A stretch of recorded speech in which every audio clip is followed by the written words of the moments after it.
So this is how to add and remove a thumbnail to a file. So you can change the thumbnail of any file.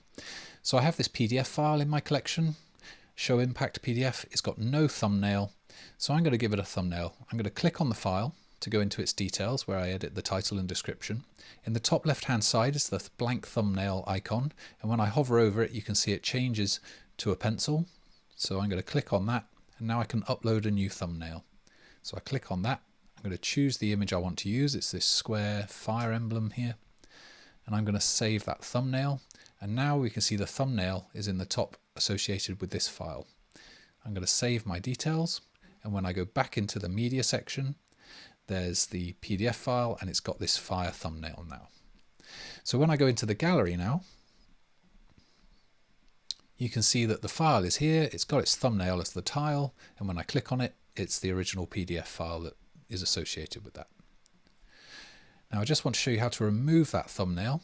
So if you want to go back to a blank thumbnail, you can click on the file again. You can go back to the thumbnail icon and you can just click remove thumbnail. And now it's blank again. So if I save that, that now doesn't have a thumbnail.